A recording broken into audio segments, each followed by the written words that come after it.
Section The Titties, The Sexy Adventures of Stann Boothe by Mann Smoothe. Chapter 4. Revenge is a dish best served awesome.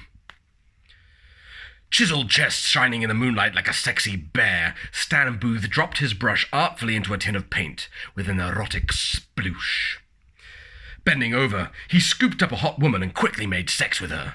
It was the best she'd ever had. Twice. Dropping the hot woman into the tin of paint with another erotic sploosh, Stann stepped back to admire the reflection of his artwork in his rippling abs. It was, perhaps, his best yet. Sigh, he sighed, morosely. If only I could feel some pride in this total masterpiece, but alas, my soul is way too tortured with thoughts of my painful childhood. Suddenly, and dramatically, Stann dropped to his knees as flashbacks started flashing back in his sexy brain. "No!" he wailed in his deep, husky voice like a box of beards. Not the flashbacks! Flashbacks! Flashbacks! Flashbacks! Flashbacks! Flashbacks! Flashbacks. Just like that, he was a child again. He had just finished making his father proud with his archery skills, when all of a sudden, his father died of having his heart broken by a woman who put her vagina around another man. "No, Papa! If only my archery skills could have saved you. But I never had the confidence," mused the 5-year-old Stann Boothe, stroking his moustache. But it was too late. Fate had played its cards, and it had a sexy ace up its sleeve all along. Next page. "I'll never play cards again," vowed the child Stann. But he didn't mean it. Snapping back to reality, Stann realized he was having sex with 2 women atop a grand piano.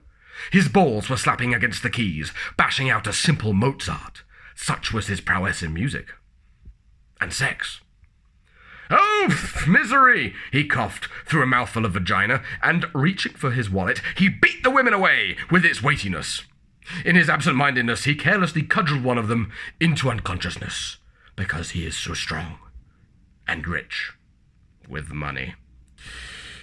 Throwing the corpse to his trained crocodiles. It's a corpse now, apparently. Throwing the corpse to his trained crocodiles, Stann pulled on the smartest of his linen shirts, and then immediately flexed it off again with a blood-curdling noise like this. Rip!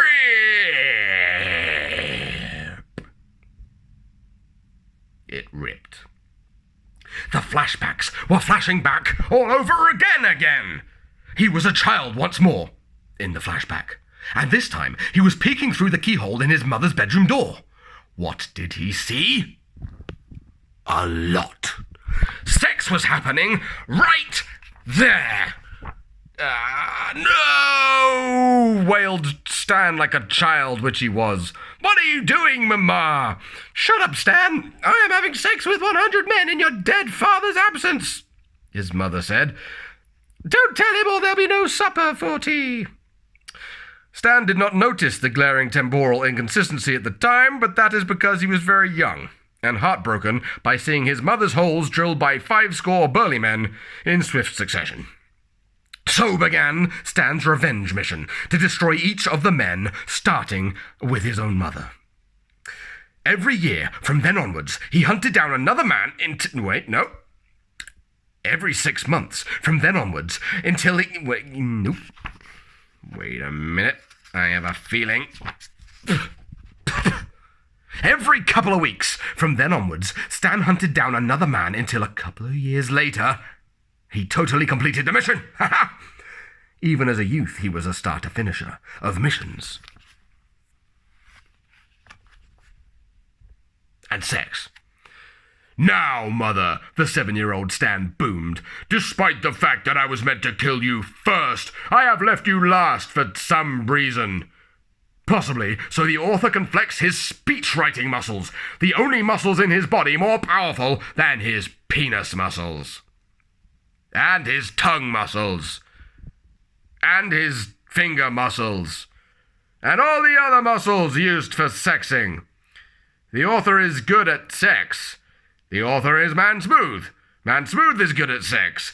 This just goes on and on for a while. I'll skip it a bit. Skip over this to... Oh no! Feebled his mother. Don't make a speech to make me full of regret, such that leaving me alive is crueler even than killing me. I shan't! Exploded Stann Boothe, and with one swing of his cock, he decapitated her. His mother. With his cock. Yes. It's pretty dark and twisted, but that's just how this author rolls. Like Stann Boothe's dong decapitated mother's head across the castle floor. This all happened in a castle. Is it still a flashback? We may never know. What we do know is that Stann Boothe finished his day by eating a delicious steak dinner, seasoned with revenge. The Sexy Adventures of Stann Boothe, available for purchase in literally no respectable bookshops, but online, where anything goes.